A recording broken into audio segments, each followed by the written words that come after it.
Everyone. देखो बच्चों, आज अपन स्टार्ट करेंगे hormonal control of ovarian cycle. First lecture में अपन ने hormonal control of testicular cycle को कंप्लीट कर लिया था और आज अपन देखेंगे ओवेरियन साइकिल, यानी कि ओवेरियन साइकिल के अंदर किस प्रकार हार्मोन कंट्रोल करते हैं।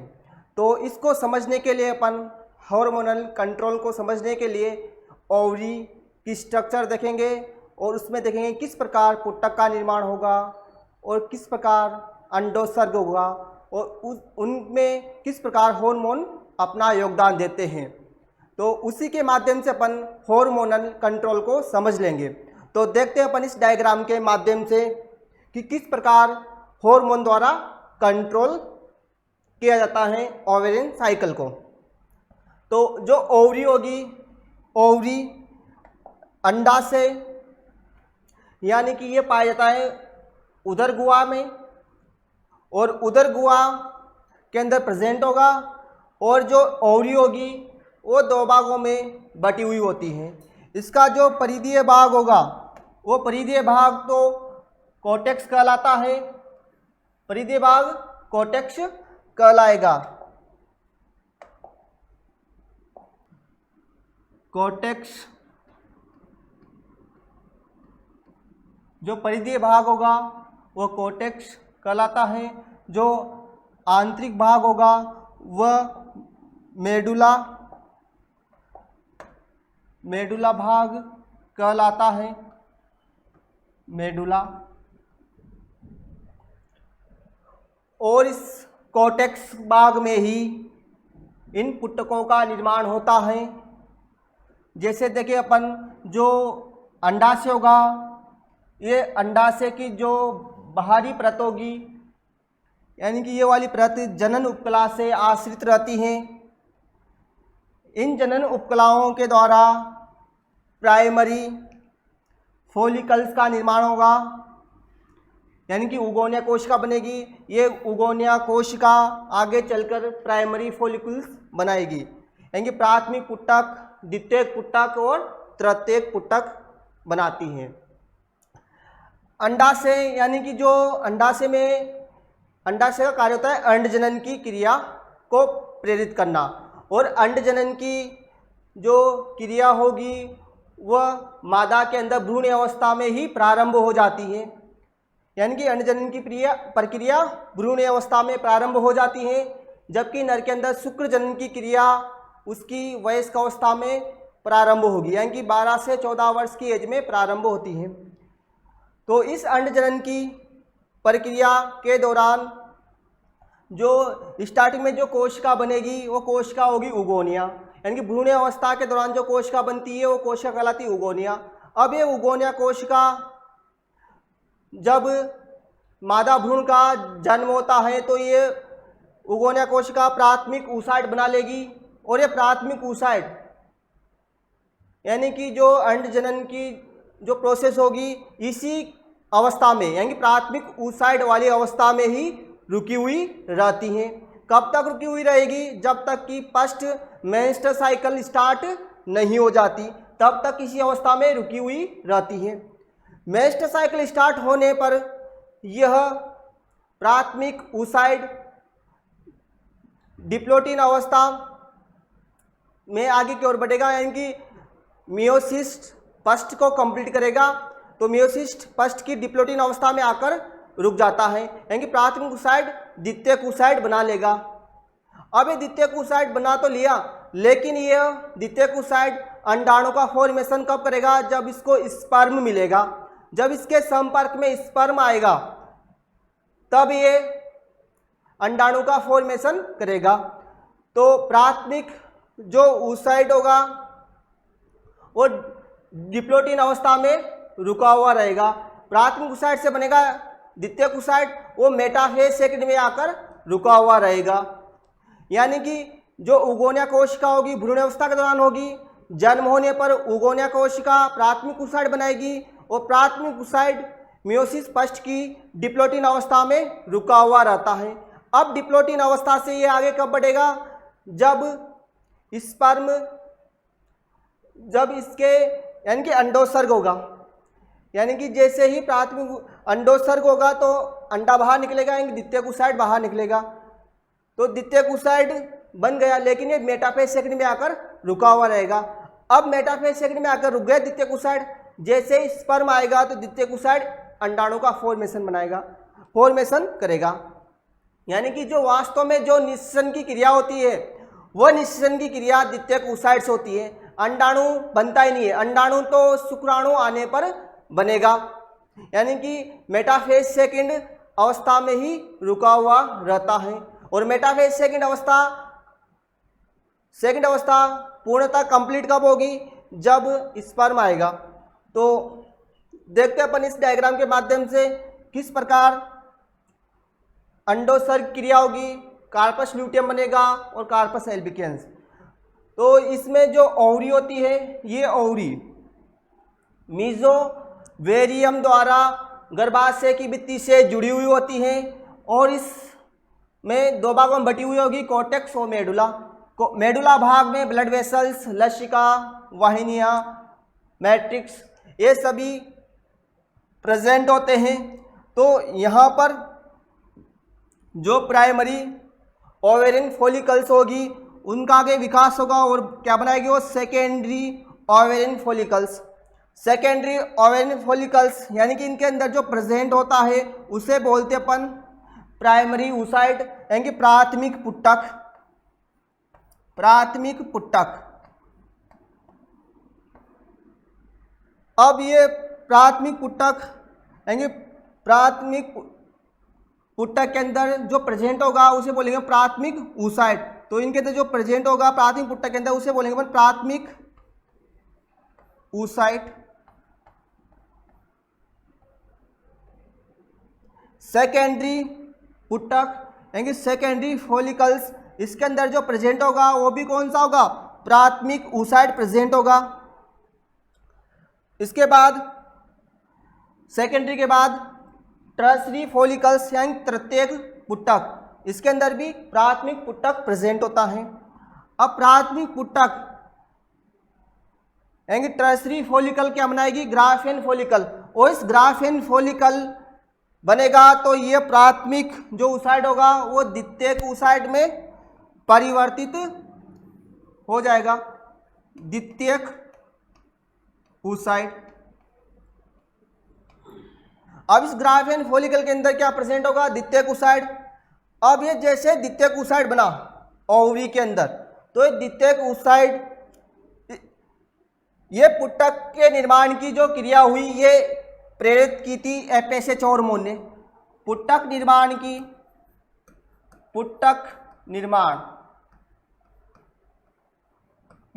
का निर्माण किसने किया, FSH हार्मोन ने, यानी फॉलिकुलर स्टिमुलेटिंग हार्मोन। काम ही क्या होगा इसका, पुट्टक का निर्माण करना। पुट्टक का निर्माण कंटिन्यू करेगा।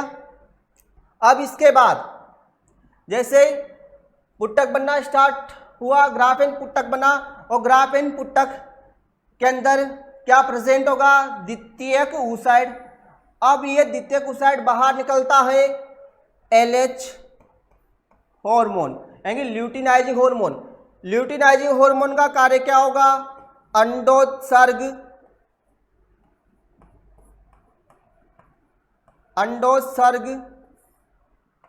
की क्रिया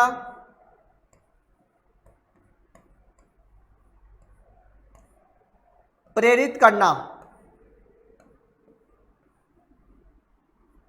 अंडोत्सर्ग की क्रिया को प्रेरित करता है कौन सा, LH। इस LH हार्मोन के प्रभाव से ग्राफियन पुट्टक फटता है, और फटने से द्वितीयक oocyte बाहर आएगा। अब ये द्वितीयक oocyte अंडवाहिनी के अंदर यानी फेलोपियन नलिका के अंदर चला जाता है। अब जो बचा है ग्राफियन पुट्टक से द्वितीयक oocyte बाहर निकला।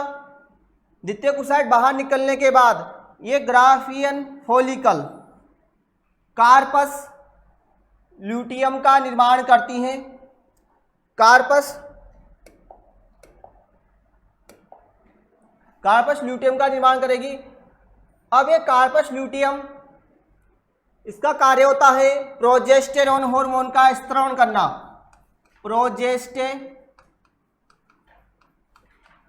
प्रोजेस्टेरोन हार्मोन का स्त्राव करना। और प्रोजेस्टेरोन हार्मोन का कार्य क्या होता है?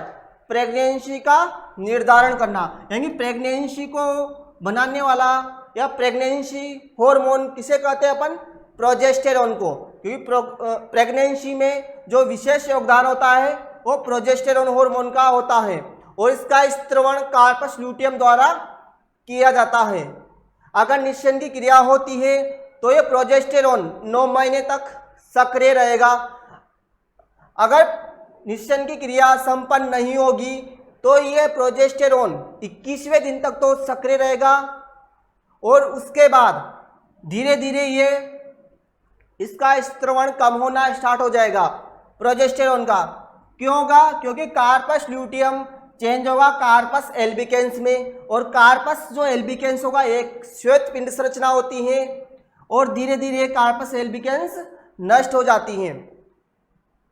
तो इस प्रकार अंडाशय के अंदर अंडजनन की क्रिया संपन्न होती है और इसके अंदर अंडजनन की जो प्रक्रिया होगी इसमें 2 हार्मोन का विशेष योगदान होगा, एफएसएच हार्मोन और दूसरा एलएच हार्मोन। एफएसएच हार्मोन का कार्य होता है पुट्टिकाओं का निर्माण करना, लगातार पुट्टिकाओं की यानी प्राथमिक पुट्टक, द्वितीयक पुट्टक, तृतीयक पुट्टक, ग्राफीन पुट्टक बनाएगा।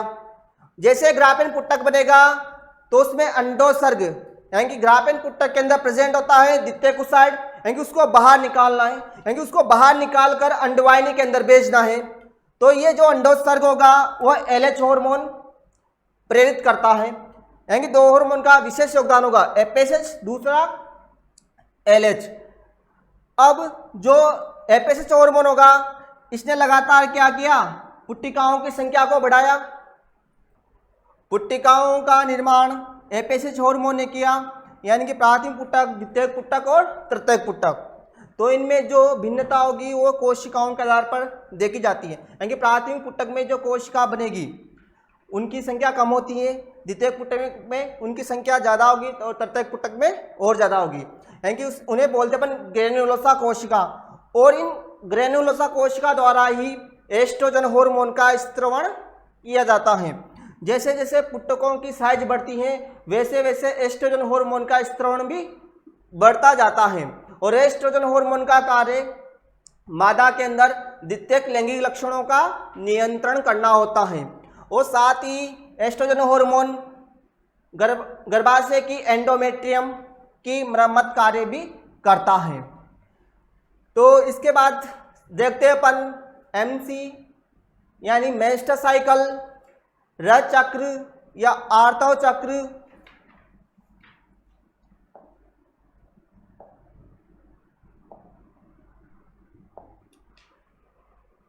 मेंस्ट्रुअल साइकिल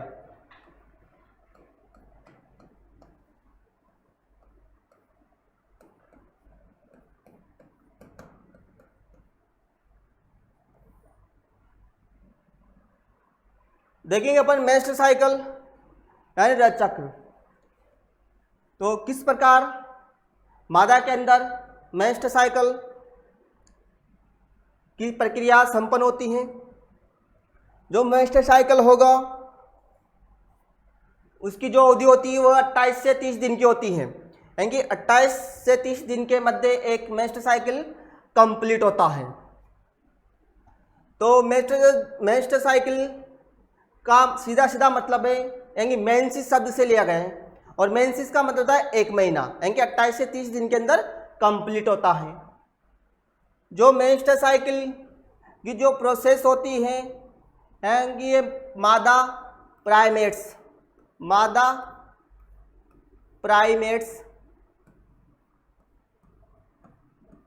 के अंदर देखी जाती है। मादा प्राइमेट्स में बंदर, मनुष्य,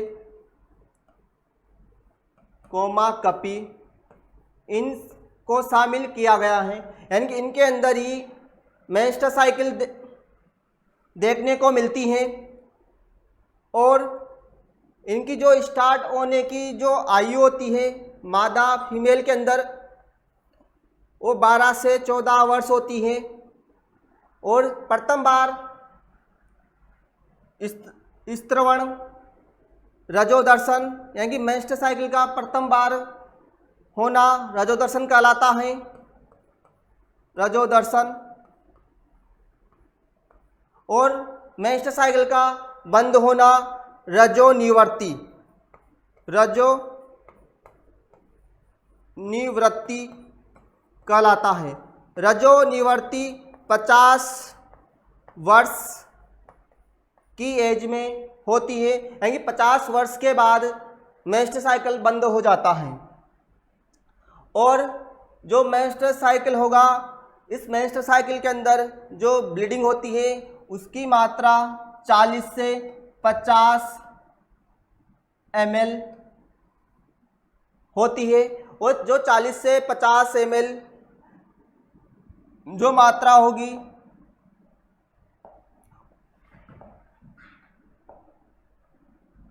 उसके अंदर शुद्ध रक्त 70% होता है, जबकि अशुद्ध रक्त 30% होगा।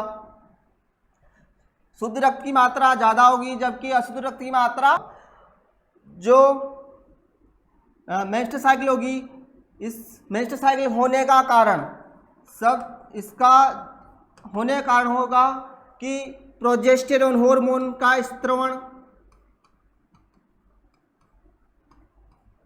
प्रोजेस्टेरोन हार्मोन का स्त्रवण कम होना।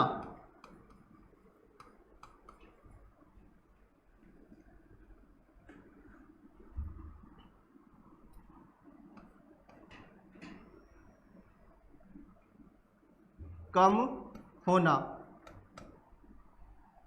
तो सबसे बड़ा कारण क्या है एमसी यानी मेंस्ट्रुअल साइकिल का, यानी उस टाइम पर क्या होगा, प्रोजेस्टेरोन हार्मोन का स्तर बहुत कम हो जाता है, उसी की वजह से मेंस्ट्रुअल साइकिल होती है। और इस मेंस्ट्रुअल साइकिल का जो नियमन होगा, नियमन का कार्य एस्ट्रोजन हार्मोन द्वारा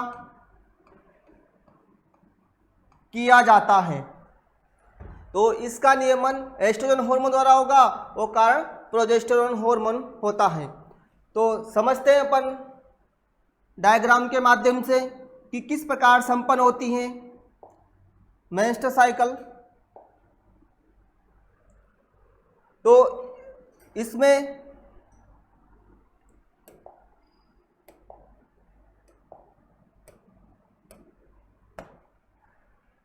चार भागों में बांटा गया है इसको। Uterus cycle, ovarian hormone, anterior pituitary hormone यानी कि अग्र पीयूष ग्रंथि से स्रावित होने वाले हार्मोन, बॉडी टेम्परेचर और ओवेरियन साइकिल, यानी कि चार बातें इसमें बताई गई है। यानी कि इसमें जब मेंस्ट्रुअल साइकिल स्टार्ट होती है तो चार जगह परिवर्तन देखने को मिलता है, यानी कि गर्भाशय के अंदर अग्र पीयूष ग्रंथि से होने वाले हार्मोन का स्त्रवण अधिक होना व कम होना, और ओवेरियन साइकिल में और ओवरी से स्रावित होने वाले हार्मोन। तो इसमें देखते हैं अपन, ये जो प्रोसेस होती है वो 28 से 30 दिन की होती है। तो इसमें 1 से लेकर जो 4 दिन हो गए उनको अपन मेंसिस फेज बोलते हैं। और इस मेंसिस फेज या ऋतुस्राव के दौरान 4 दिन तक क्या होगी, यानी 2 से 4 दिन तक लगातार ब्लीडिंग होती है माता द्वारा। तो ब्लीडिंग होगी तो उस टाइम पर यानी कि जो ओवरी से जो हार्मोन का स्त्रवण होगा उस टाइम पर प्रोजेस्टेरोन हार्मोन का लेवल कम होता है, और एस्ट्रेडियोल इसको बोलते हैं अपन एस्ट्रोजन हार्मोन, एस्ट्रोजन हार्मोन। तो उस टाइम पर दोनों ही हार्मोन यानी कि एस्ट्रोजन हार्मोन और प्रोजेस्टेरोन हार्मोन का लेवल कम होता है। तो लगातार क्या होगी, ब्लीडिंग होगी, और एलएच और एफएसएच हार्मोन का भी स्त्रवण कम होता है। अब जो बॉडी टेम्परेचर होगा उस टाइम पर वो भी 37 से थोड़ा घट जाता है यानी कम हो जाता है। तो अब उसके बाद अगली जो अवस्था होगी मेंसेस के बाद वो होगी फॉलिकुलर फेज यानी पुट्टिकीय अवस्था। पुट्टिकीय जो अवस्था होगी वो अवस्था यानी 5वें दिन से लेकर 13वें दिन तक होती है। और ये जो पुट्टिकीय अवस्था होगी ये 8 से 9 दिन की अवस्था होती है। 8 से 9 दिन की अवस्था होगी। मेंसेस वाली जो फेज होगी ये लगभग 2 से 5 दिन की अवस्था होगी। अब इस फॉलिकुलर फेज के दौरान धीरे धीरे क्या होगा, हार्मोन का लेवल बढ़ेगा। कौन से हार्मोन का बढ़ेगा? एफएसएच हार्मोन का लेवल बढ़ता है। तो धीरे धीरे क्या होगा, देखना आप एक ग्राफ थोड़ा थोड़ा क्या होगा ऊपर की ओर बढ़ेगा। जैसे ऊपर की ओर बढ़ना स्टार्ट होगा तो क्या होगा, ये जो पुट्टक होंगे यानी कि पुट्टक कहाँ बनते हैं बताया मैंने आपको, ओवरी के अंदर यानी कि अंडाशय के अंदर। तो पुट्टक का बनना स्टार्ट होगा यानी कि प्राथमिक पुट्टक, द्वितीयक पुट्टक और तृतीयक पुट्टक। और पुट्टक के लिए कौन जिम्मेदार होता है? FSH hormone. तो जैसे जैसे पुट्टक की साइज बढ़ेगी, ठीक है, बढ़ेगी कैसे? क्योंकि एफएसएच हार्मोन का लेवल बढ़ा। तो बढ़ने की वजह से अब जैसे ही साइज बढ़ेगी पुट्टक की, तो पुट्टक की जो कोशिका होती है वो कोशिकाएं एस्ट्रोजन हार्मोन का स्राव करती है। और एस्ट्रोजन हार्मोन का लेवल जैसे जैसे बढ़ेगा तो एस्ट्रोजन हार्मोन का कार्य होता है कि गर्भाशय की जो एंडोमेट्रियम होगी उस परत का निर्माण करना। तो पहले तो मेंसेस के दौरान तो नष्ट हुई थी ये परत और वापस बनना स्टार्ट होगी। अंडाशय की एंडोमेट्रियम, जो अंडाशय की गर्भाशय की एंडोमेट्रियम, गर्भाशय की एंडोमेट्रियम परत क्या होगी, बनना स्टार्ट होगी वापस। जो गर्भाशय की जो एंडोमेट्रियम होगी वो 2 भागों में बटी हुई होती है, स्ट्रेटम बेसिलिस और स्ट्रेटम पंक्शनैलिस। तो इसमें से जो पंक्शनैलिस होगी वही परत नष्ट होती है।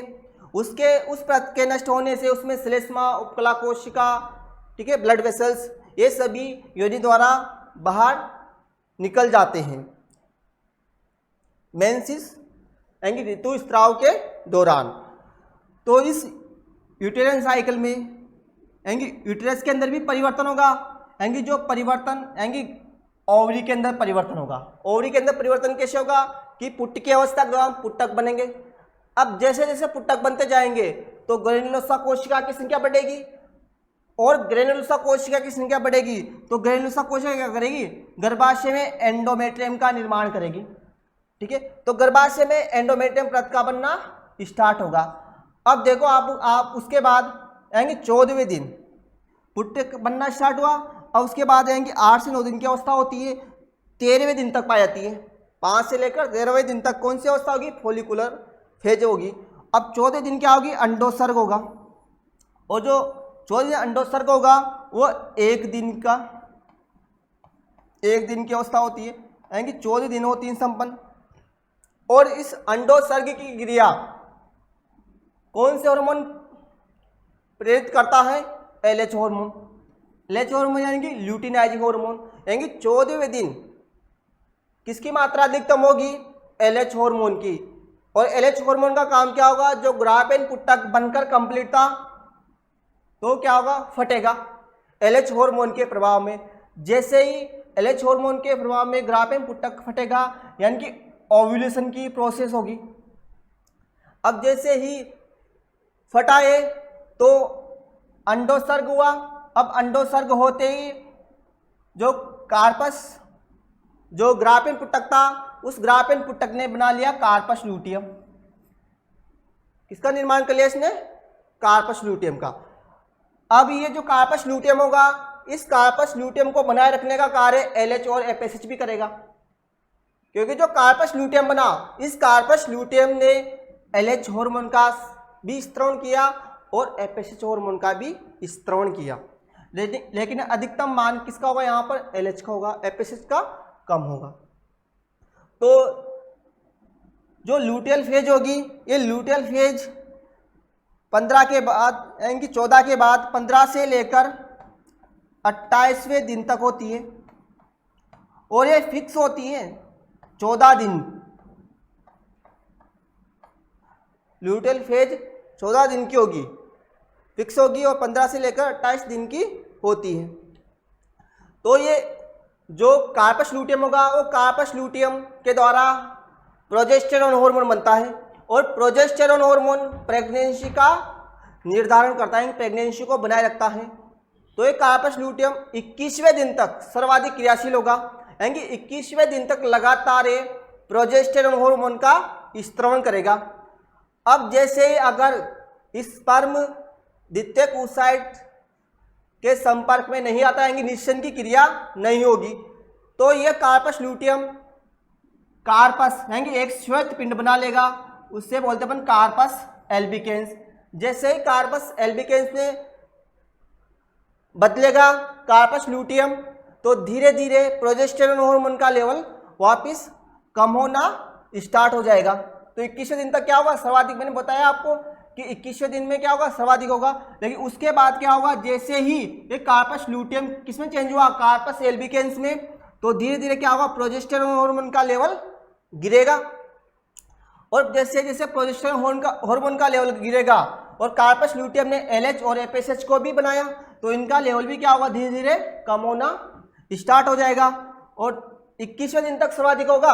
अगर निषेचन की क्रिया हो जाती है तो ये कार्पस ल्यूटियम 9 महीने तक सक्रिय रहेगा।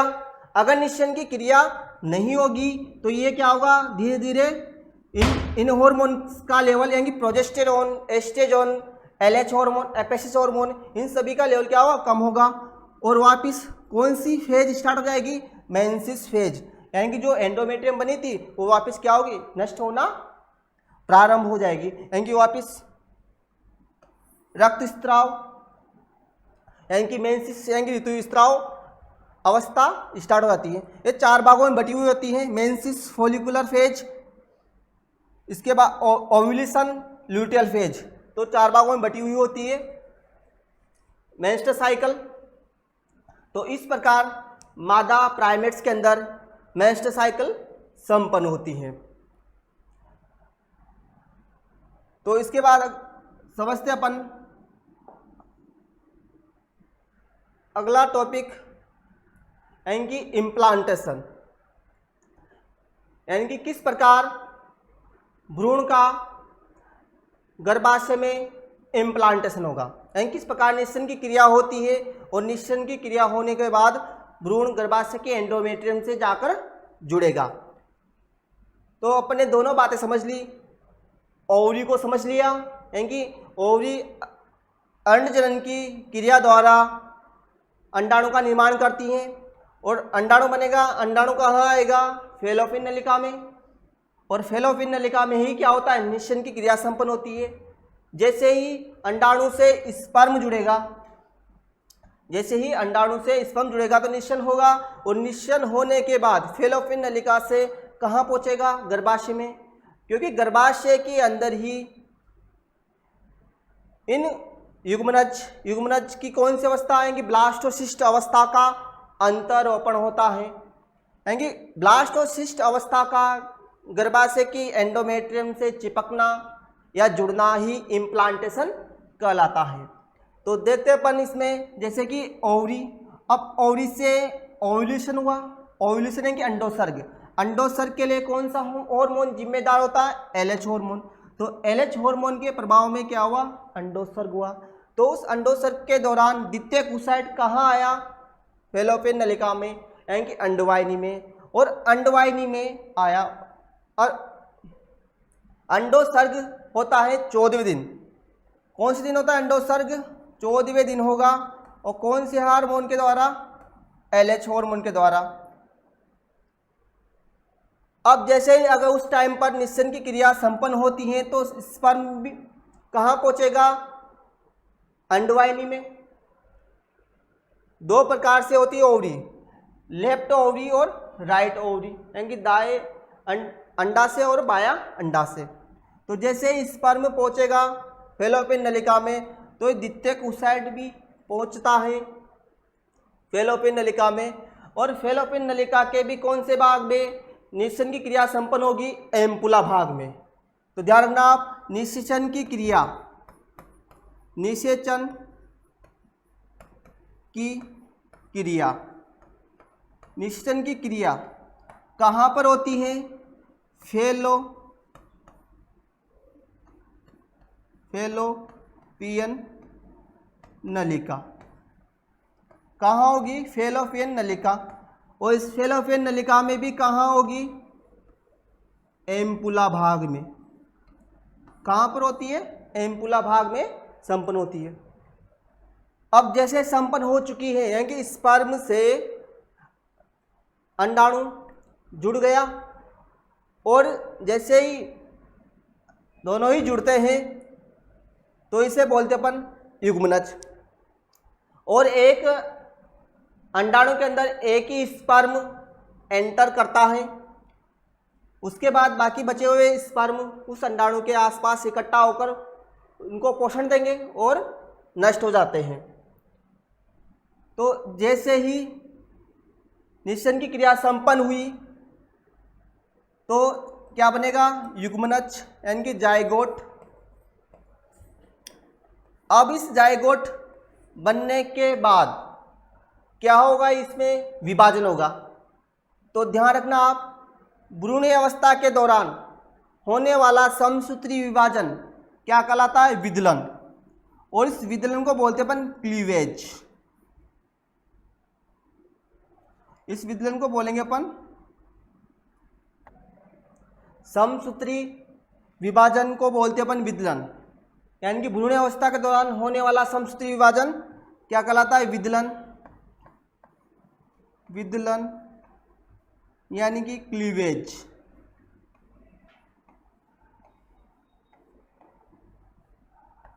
क्लीवेज कहलाता है। अब जैसे जाइगोट बन चुका है तो इस जाइगोट विदलन करेगा। तो विदलन के दौरान एक कोश की अवस्था प्रकार लगातार क्या होगा? विदलन होगा। उसके दौरान कोशिकाओं की संख्या बढ़ती है, यानी कि एक कोश की अवस्था, दो कोश की अवस्था, तीन कोश की अवस्था, चार, इस प्रकार लगातार कोशिकाओं की संख्या बढ़ेगी। और इनमें से जो 8 कोश की जो अवस्था होगी, 8 से लेकर 16 कोश की जो अवस्था होती है उसे अपन मोरुला बोलते हैं। उसको क्या बोलेंगे अपन? मोरुला। मोरुला के बाद जो अवस्था आती है उसे बोलते हैं अपन ब्लास्टोसिस्ट अवस्था।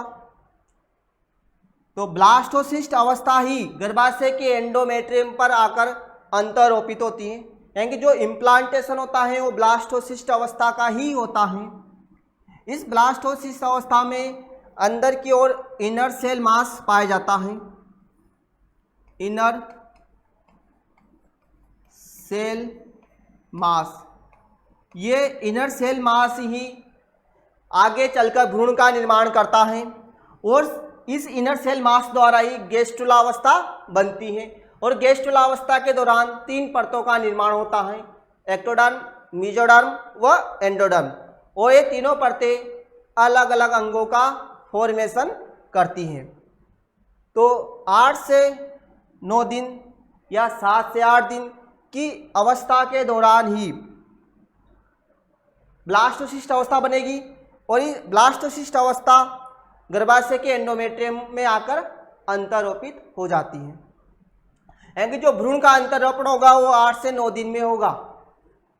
और कौन सी अवस्था का होगा? ब्लास्टोसिस्ट अवस्था का इम्प्लांटेशन होता है। तो इस प्रकार भ्रूण में अंतरोपण की क्रिया देखने को मिलती है, यानी कि भ्रूण इस प्रकार अंतरोपित होगा गर्भाशय के अंदर आकर।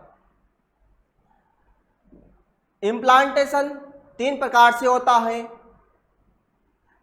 जैसे कि सुपरफिशियल इम्प्लांटेशन। सुपरफिशियल इम्प्लांटेशन जो होगा वह सतही होगा, यानी कि जो भ्रूण होगा और गर्भाशय की जो एंडोमेट्रियम होगी तो उनकी दीवारों के संपर्क में रहेगा। जैसे बंदर और कुत्ता, बंदर जो और कुत्ते के अंदर जो इम्प्लांटेशन देखने को मिलेगा वो सुपरफिशियल इम्प्लांटेशन होगा। दूसरा होता है इसेंट्रिक इम्प्लांटेशन, इसेंट्रिक जो इम्प्लांटेशन होगा उसके अंदर भ्रूण गर्भाशय की जो दीवारें होगी उन दीवारों के संपर्क में रहेगा और उनकी दीवारों में दसा हुआ रहता है। इसेंट्रिक इम्प्लांटेशन में भ्रूण गर्भाशय की दीवारों में दसा हुआ रहता है।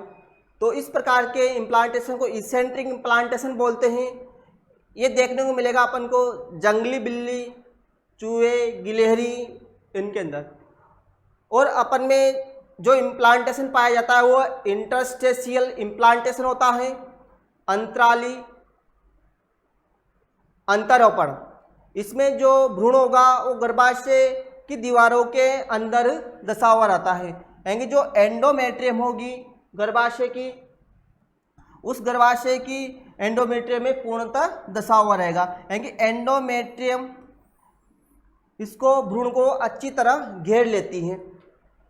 तो इस प्रकार का इम्प्लांटेशन मनुष्य के अंदर देखने को मिलता है। यानी गर्भाशय की दीवारों के अंदर छिपा लिया जाता है भ्रूण को। सुअर के अंदर भी इसी प्रकार का इम्प्लांटेशन देखने को मिलेगा। इसके बाद देखते हैं अपन प्लेसेंटा। यानी कि जैसे भ्रूण का अंतरोपण हुआ और अंतरोपण होने के बाद प्लेसेंटा का निर्माण होगा, क्योंकि प्लेसेंटा ही भ्रूण को पोषक पदार्थ प्रोवाइड करवाता है। यानी कि गर्भाशय और भ्रूण के मध्य जो संबंध बनेगा वो प्लेसेंटा द्वारा बनता है। यानी कि प्लेसेंटा एक प्रकार से एंडोक्राइन ग्लैंड होती है।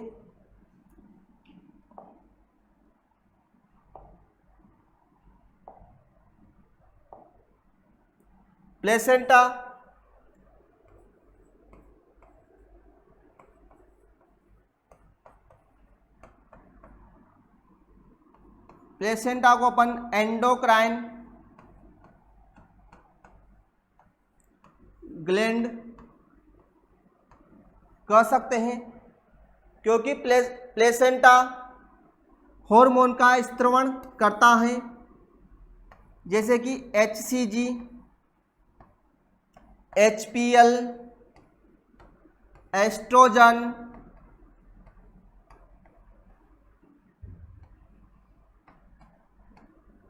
प्रोजेस्टेरोन,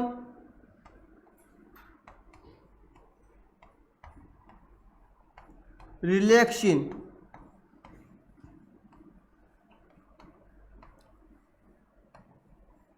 इन सभी हार्मोन का स्त्रवण प्लेसेंटा द्वारा किया जाता है, इसलिए इसको अस्थायी एंडोक्राइन ग्लैंड कहते हैं। यानी कि जब तक प्लेसेंटा रहेगा तब तक हार्मोन का स्त्रवण लगातार करता रहता है। और ये प्लेसेंटा भ्रूण को पोषण, शोषण, उत्सर्जी पदार्थों के निष्कासन इन सभी में सहायता करता है और साथ ही भ्रूण को सुरक्षा और तापमान का भी नियंत्रण बनाए रखता है। HCG जो हार्मोन होगा, इस हार्मोन के द्वारा प्रेगनेंसी का टेस्ट किया जाता है, क्योंकि HCG हार्मोन प्लेसेंटा द्वारा बनता है और प्लेसेंटा प्रेगनेंसी के दौरान बनता है। जैसे ही गर्भवती महिला मूत्र का निष्कासन करती है तो उस मूत्र में HCG हार्मोन पाया जाता है, जो प्रेगनेंसी टेस्ट में हेल्पफुल होता है।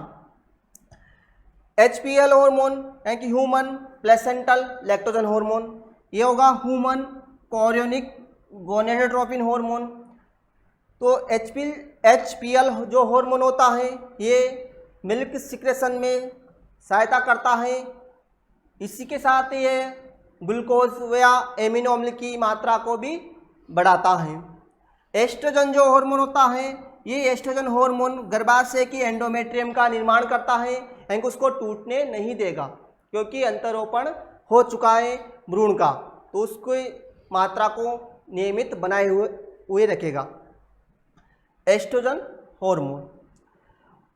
और द्वितीयक लैंगिक लक्षणों का विकास करता है। प्रोजेस्टेरोन हार्मोन ये प्रेगनेंसी को बनाए हुए रखेगा, यानी कि गर्भाशय की जो मायोमेट्रियम होगी उसमें संकुचन नहीं होने देता। और रिलैक्सिन हार्मोन ये गर्भावस्था यानी प्रेगनेंसी पीरियड कंप्लीट होने के बाद स्त्रावित होगा प्लेसेंटा द्वारा और अधिक मात्रा में स्त्रावित होता है अंडाशय द्वारा। ये रिलैक्सिन हार्मोन गर्भाशय की जो मायोमेट्रियम होगी उसके संकुचन को कम करेगा और इसी के साथ ये श्रोणि मेखला का जो प्यूबिक सिम्पाइसिस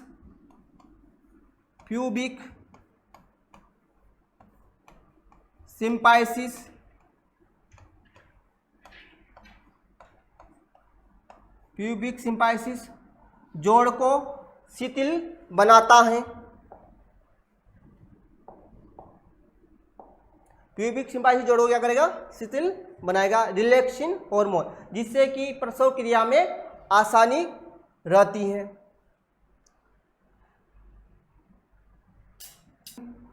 लगभग 38 सप्ताह की प्रेगनेंसी होती है और प्रेगनेंसी कंप्लीट होने के बाद पार्ट्यूरेशन यानी प्रसव की क्रिया होगी। तो इस प्रसव की क्रिया को संपन्न करने के लिए सबसे पहले जो संदेश पहुंचेगा ब्रेन के पास वह अपरा द्वारा पहुंचता है, यानी अपरा संदेश भेजेगा कि प्रसव की क्रिया कंप्लीट हो चुकी है, प्रेगनेंसी कंप्लीट हो चुकी है। तो उस दौरान हार्मोन का द्वारा वो संदेश पीयूष ग्रंथि को पहुंचता है और पीयूष ग्रंथि क्या करेगी? ऑक्सीटोसिन हार्मोन का स्त्रवण करती है। ये ऑक्सीटोसिन हार्मोन गर्भाशय के अंदर गर्भाशय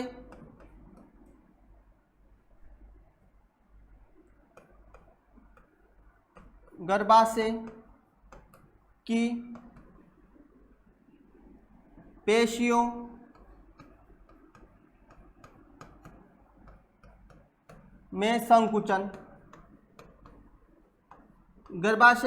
में संकुचन उत्पन्न करेगा। कौन सा हार्मोन?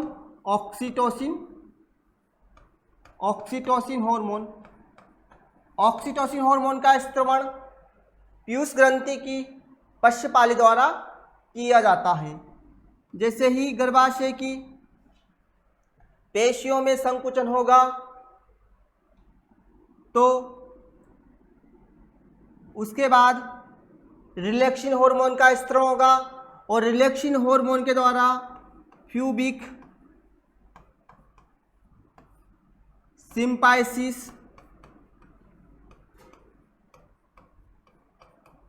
जोड़ को शिथिल किया जाता है, ढीला किया जाता है, जिससे कि जनन नाल से शिशु बाहर आ जाता है। यानी कि इस प्रकार प्रसव की क्रिया संपन्न होती है। यानी कि इस प्रसव की क्रिया में सबसे ज़्यादा भूमिका दो हार्मोन की होती है, ऑक्सीटोसिन हार्मोन और दूसरा रिलैक्सिन हार्मोन। इन दो हार्मोन का इस क्रिया के अंदर विशेष योगदान होता है। ऑक्सीटोसिन हार्मोन गर्भाशय की पेशियों में संकुचन करवाता है, जबकि रिलैक्सिन जो हार्मोन होगा वह प्यूबिक सिम्पाइसिस जोड़ को शिथिल करता है, जो श्रोणि मेखला में पाया जाता है। इसके बाद देखेंगे अपन दुग्ध स्त्रवण या लैक्टेशन की क्रिया। दुग्ध स्त्रवण की जो क्रिया होती है वो 5 सप्ताह से लेकर प्रसव तक होती है, प्रसव तक संपन्न होती रहती है। और इसके लिए PRL दुग्ध स्त्रवण के लिए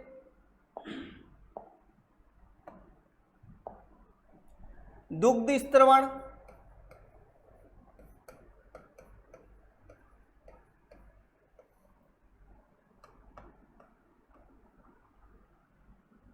व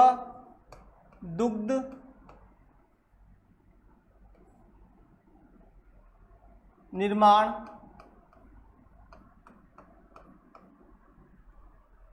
दुग्ध स्त्रवण के लिए ऑक्सीटोसिन हार्मोन,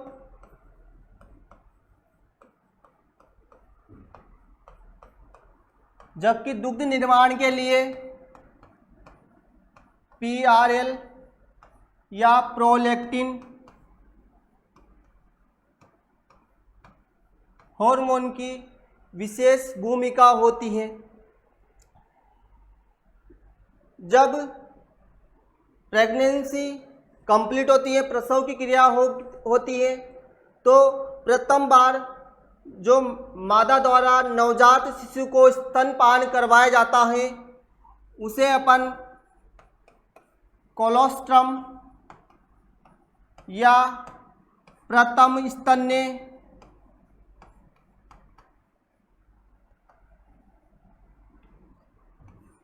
या खींच कहते हैं। और इस कोलोस्ट्रम के अंदर IgA एंटीबॉडी पाई जाती है।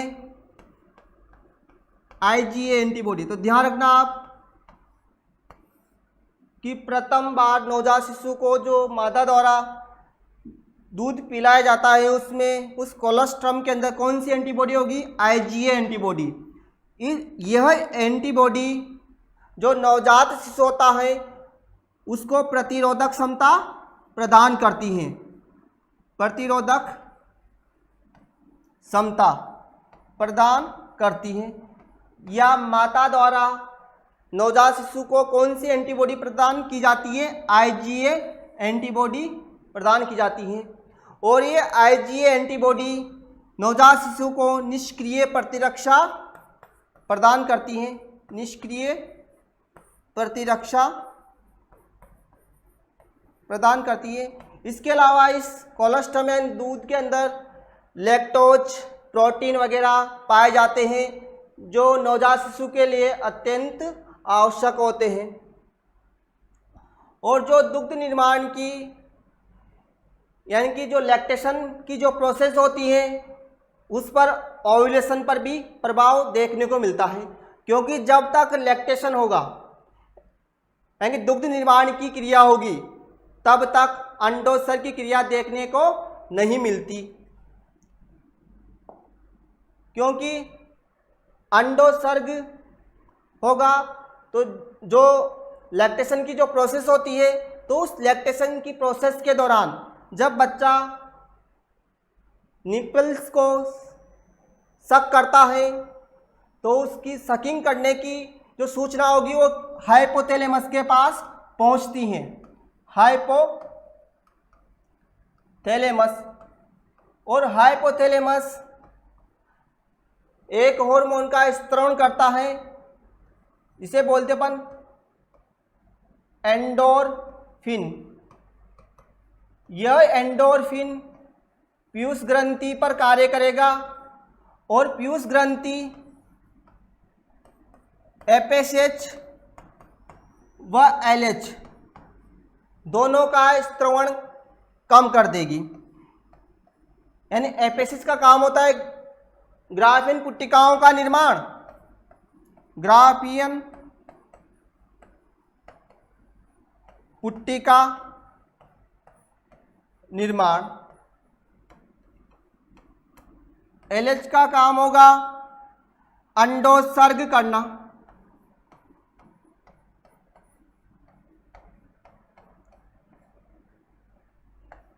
तो दोनों ही काम क्या हो जाएंगे? अवरुद्ध, क्योंकि बच्चे ने मिल्क को सक किया तो उसकी सूचना हाइपोथैलेमस ने एंडोर्फिन पदार्थ का स्त्रवण किया जो एक्ट करेगा पीयूष ग्रंथि पर, और पीयूष ग्रंथि गोनेडोट्रोपिन हार्मोन के स्त्रवण को कम कर देगी। यानी कि FSH और LH दोनों को संयुक्त रूप से अपन गोनेडोट्रोपिन हार्मोन कहते हैं। जब इनका स्त्रवण कम होगा तो ग्राफियन पुट्टिका का निर्माण नहीं होगा, जब LH का स्त्रवण कम होगा तो अंडोत्सर्ग भी नहीं होगा। इस प्रकार ओव्यूलेशन यानी कि अंडोत्सर्ग की क्रिया को नियंत्रण यानी कि उस पर लैक्टेशन का प्रभाव देखने को मिलेगा। यानी जब तक मदर अपने बच्चे को लैक्टेशन यानी फीड करवाती है दुग्ध को, तो तब तक ओव्यूलेशन यानी कि अंडोत्सर्ग की क्रिया नहीं होगी, यानी कि एमसी पीरियड तब तक बंद रहता है। आज के लिए बस इतना ही। थैंक्स।